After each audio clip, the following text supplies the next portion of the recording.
কোন দলটাকে আপনি সমর্থন করবেন? এটা কি আল্লাহ পাক কোরআনে বলেছেন কি বলেন নাই? কোরআন হচ্ছে Islam is the complete code of life বলা হয়। ইসলাম হচ্ছে সকল কিছুর জীবন ব্যবস্থার নাম হচ্ছে ইসলাম।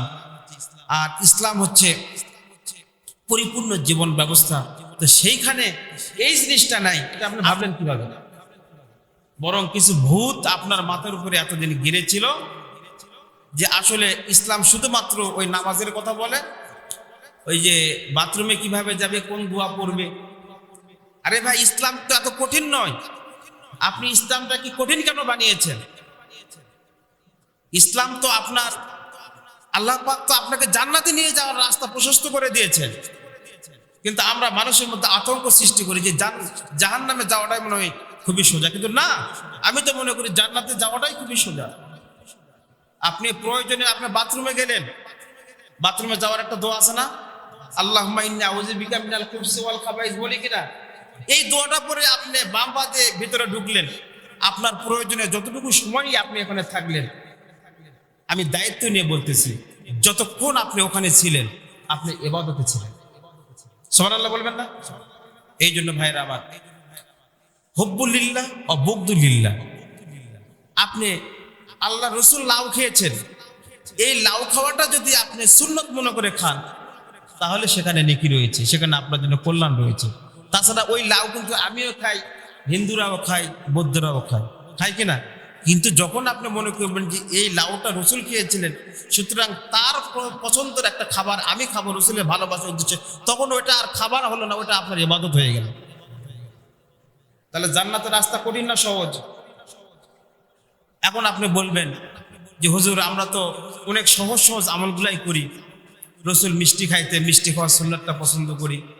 রসুল কদু খাইতেন, লাউ খাইতেন, লাউ দিয়ে তিনি তরকারি খাইতেন, মাংসের তরকারিটা রসুল খাইতেন, কিন্তু ওটা শামাইলে তিরমিজির মধ্যে বর্ণনা রয়েছে।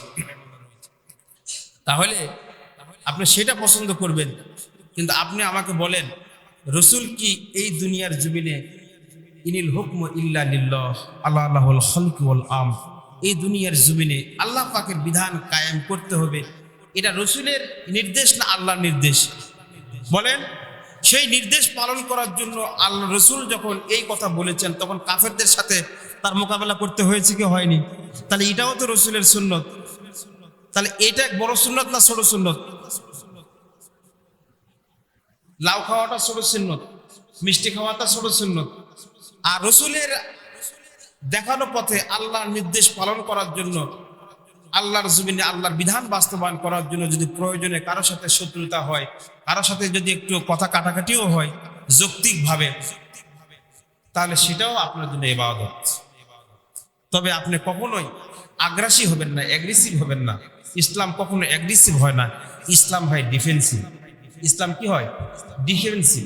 অর্থাৎ কেউ যদি আপনাকে মারতে আসে, তখন আপনি এটা প্রতিহত করবেন, কিন্তু আগে কাউকে আগ বাড়িয়ে কাউকে আক্রমণও করবেন না, কাউকে গালিও দিবেন না, কাউকে বকাবকিও করবেন না।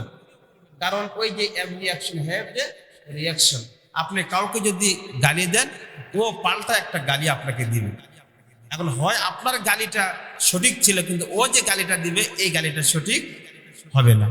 আর এই গালাগালি দিয়ে, গন্ডগোল করে, ফিতনা ফাসাদ করে, ফতোয়া দিয়ে, আজকাল তো ফতোয়া এত বেশি হয়ে গিয়েছে যে ফতোয়ার জোরে এই যে মসজিদের মধ্যে যে তবারক বিতরণ হতে, এরা বন্ধ হয়ে গেছে।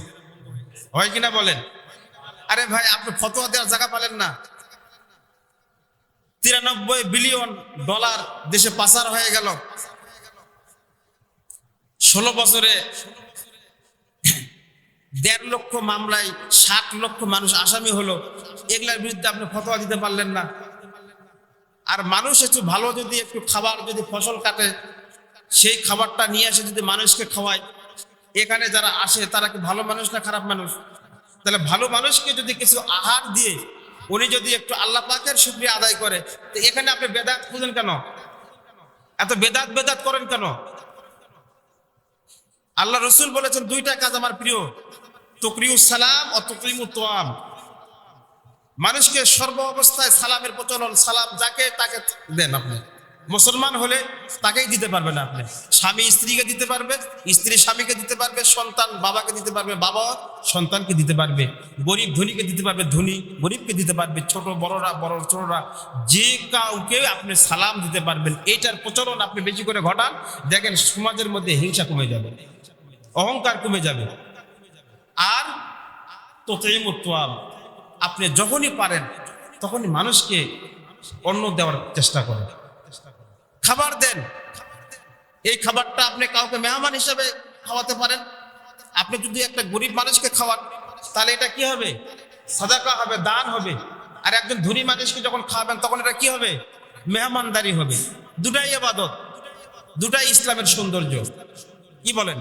আল্লাহ রসুল কি মেহমানদারি প্রিয় ছিলেন না? তার কাছে যাই থাকতো সেটাই মানুষকে উজাড় করে দিত। ভাইরা আমার, এই জন্য আমরা আল্লাহর উদ্দেশ্যে যেটাই করবো সেটাই কি, সেটা যদি কোরআন হাদিস মোতাবেক হয়, রসুলের ভালোবাসার জন্য যদি হয়, সেটা কি হবে? ইবাদত হবে। তো ভাইরা আমার, এখন আপনি আসেন যে কথাটা বলতেছিলাম আলোচনার শুরুতে, আমি পবিত্র কোরআনের 22 নম্বর সূরা 41 নম্বর আয়াত, সূরা হজের 41 নম্বর আয়াত, ইম্মাক্কান্নাহুম ফিল আরদ আকামুস সালাতা ওয়া আতাউজ যাকাতা ওয়া আমারু বিল মা'রুফি ওয়া নাহাউ আনিল মুনকার। দুনিয়ার জমিনে যারা ক্ষমতা লাভ করবে, অর্থাৎ যারা রাষ্ট্র ক্ষমতায় চলে যাবে, ওই লোকগুলো যদি মুসলমান হয়, যে দলের নামে হোক না কেন, তারা যদি মুসলমান হয়, তাদের সংবিধান করতে হবে কোরআন। কি করতে হবে বলেন? কোরআন। নাম বড়, নেম হ্যাজ নো ম্যাটার, নাম কোনো বিষয় নয়। আপনি যে নামেই আপনি দল করেন না কেন, সেই দলের মূল মন্ত্র হবে কোরআন। এবং এই কোরআনের বিধিবিধানগুলো যখন সমাজের মধ্যে আপনি বাস্তবায়নের চেষ্টা করবেন, এবং যদি আপনি জনগণের প্রত্যক্ষ সমর্থন পেয়ে যদি আপনি ক্ষমতায় যান, তাহলে আপনার জন্য 4টা কাজ করতে হবে। এটা হচ্ছে আল্লাহ পাকের হুকুম। কয়টা কাজ বলেন? কার উপরে? যারা ক্ষমতায় থাকবে, যারা এমপি মন্ত্রী হবে, এই লোকগুলোর দায়িত্ব হচ্ছে, আমি যে কথাটা বলতে চালাম সেটা হচ্ছে, কোরআনের মধ্যে এমন কোনো বিষয় নেই যে বিষয়টা মা ফাররাতনা ফিল কিতাবি মিন শাইইন, মানুষের এমন কোনো বিষয় নেই তিবিয়ানান লিকুল্লি শাইইন, মানুষের এমন কোনো দিক নেই, এমন কোনো বিভাগ নেই যে দিক ও বিভাগগুলোর আলোচনা কোরআনের মধ্যে খুলে খুলে বলা হয় নাই। বলুন সুবহানাল্লাহ। সুতরাং আপনি এমপি হবেন, আপনি মন্ত্রী হবেন, চেয়ারম্যান হবে, আপনি উপজেলা পরিষদ চালাবেন, ওইখানে আপনি কোন দায়িত্বটা পালন করবে, আপনি বাথরুমে কিভাবে যাবেন, এই জিনিসটা যদি কোরআন আপনাকে নির্দেশ করতে পারে, তাহলে সবচাইতে বড় জায়গায় গেলে আপনাকে দায়িত্ব কিভাবে পালন করতে হবে, এই জিনিসটা কোরআনের মধ্যে আছে কিনা বলেন। তাহলে এমপি হবেন যারা, মন্ত্রী হবেন যারা, এই লোকগুলোর দায়িত্ব কি হবে, এই জিনিসটা আল্লাহ রাব্বুল আলামিন পবিত্র কোরআনের 22 নম্বর সূরা, সূরা আল হজের 41 নম্বর আয়াত আল্লাহ রাব্বুল আলামিন বলেন, আল্লাযীনা ইম্মাক্কান্নাহুম ফিল আরদ আকামুস সালাতা ওয়া আতাউজ যাকাতা ওয়া আমারু বিল মা'রুফি ওয়া নাহাউ আনিল মুনকার। ও জগৎবাসী, দুনিয়ার যুগে যারা থাকবে, যারা মানুষের প্রতিনিধিত্ব করবে, অর্থাৎ যারা ক্ষমতায় থাকবে, তোমাদের কাজ হলো, যখন তোমরা সরকার গঠন করবে, তোমাদেরকে 4টা কাজ করতে হবে। 1 নম্বর হচ্ছে আকামুস সালাত, তোমাদের সমাজের প্রত্যেকটি নাগরিকের জন্য নামাজটাকে বাধ্যতামূলক করে দিতে হবে। সমাজে নামাজ কায়েম হবে, অর্থাৎ নামাজকে প্রতিষ্ঠা করতে হবে। আপনি একা মসজিদে আসবেন, পরিবারের কাউকে আপনি নিয়ে আসবেন না, ঘুমের মধ্যে রেখে আপনি শুধু একা আসবেন, এইটা কিন্তু নামাজ কায়েম বলে না, এটা নামাজ পড়া হলো। অর্থাৎ আপনি যখন উঠবেন, বাধ্যতামূলক প্রত্যেকে, পুরুষ যদি হয় মসজিদে আসবে, মহিলা হলে সাথে সাথে নামাজটা পড়ে নেবে। এই একটা কাজ আপনি করবেন, এই একটা আমলের মাধ্যমে অনেক কিছু দুনিয়া থেকে বিদায় হয়ে যাবে। এইগুলো আরেকটু বিস্তারিত আলোচনা, সেইগুলো আমি বললাম না। তাহলে 1 নাম্বার হচ্ছে নামাজ কায়েম করতে হবে। 2 নাম্বার হচ্ছে ওয়াতুজ যাকাত, মানুষকে যাকাত দিতে হবে। ধনীদের কাছ থেকে অর্থগুলো, তার অতিরিক্ত প্রয়োজনের অতিরিক্ত যে অর্থগুলো সে জমা করে রাখে, ব্যাংকে রাখে বা নিজের কাছে গচ্ছিত রাখে, 2.5% ভাবে বাধ্যতামূলক ভাবে রাষ্ট্রীয় পর্যায়ে, রাষ্ট্র যেরকম আপনার কাছ থেকে ট্যাক্স নেই, ভ্যাট নেই, এইভাবে বাধ্যতামূলক কার ব্যাংকে কত টাকা আছে এইখান থেকে জাকাতগুলো কালেক্ট করতে হবে আর গরিবদের মাঝে বিতরণ করতে হবে। এই একটা কাজ যদি আপনি করেন, আপনার দেশ থেকে ভিখারি বিদায় হয়ে যাবে। কথা বলেন ঠিক কিনা?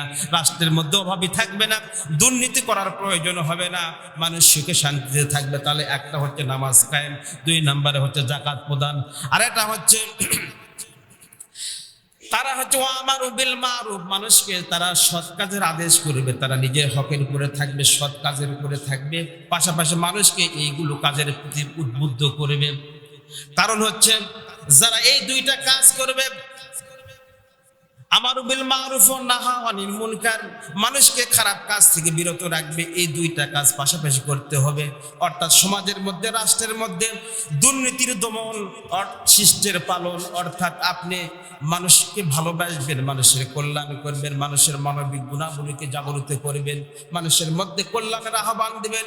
সমাজে, রাষ্ট্রে এই জিনিসটা প্রতিষ্ঠা করতে হবে। সকলে ন্যায় পরায়ণতা শিখতে হবে, নিজে ন্যায়ের পথে থাকবো, মানুষকে ন্যায়ের উপরে রাখার চেষ্টা করব। আর সমাজে যত দুর্নীতি রয়েছে, ফায়সা, অশ্লীলতা, বেহায়াপনা, যা কিছু মানুষকে পাপ কাজের জন্য উদ্বুদ্ধ করে, এই কাজগুলো থেকে মানুষকে নিজে বিরত থাকবো, মানুষকে বিরত রাখবো। এই 4টা হলো মূলনীতি। এই 4টা মূলনীতির উপরে যে রাষ্ট্র প্রতিষ্ঠা হবে, যে সমাজ প্রতিষ্ঠা হবে, যে দেশ পরিচালিত হবে, এই দেশের মধ্যে কোনো অশান্তি থাকবে না, মানুষের মধ্যে কোনো বিভেদ থাকবে না, মানুষের মধ্যে কোনো হিংসা থাকবে না। সকল কিছু আল্লাহ রাব্বুল আলামিন এইগুলো খোদাই নিজাম দ্বারা মানুষ, এই সমাজটাকে আল্লাহ রাব্বুল আলামিন এমন ভাবে শান্তিময় করে দিবেন, মানুষ শুধু যার সাথে দেখা হবে শুধু বলবে আসসালাম আসসালাম, তোমার উপরে শান্তি বর্ষিত হোক, তোমার প্রতি আমার কোনো আক্ষেপ নেই। এই জিনিসটা যদি আমরা করতে পারি, তাহলে আল্লাহ রাব্বুল আলামিনের কাছে এই জিনিসটা যে ফরজ ছিল, এই জিনিসটার আমরা হকদার হিসেবে আল্লাহর কাছে আমরা দাঁড়াতে পারি। কথা বলেন ঠিক কিনা?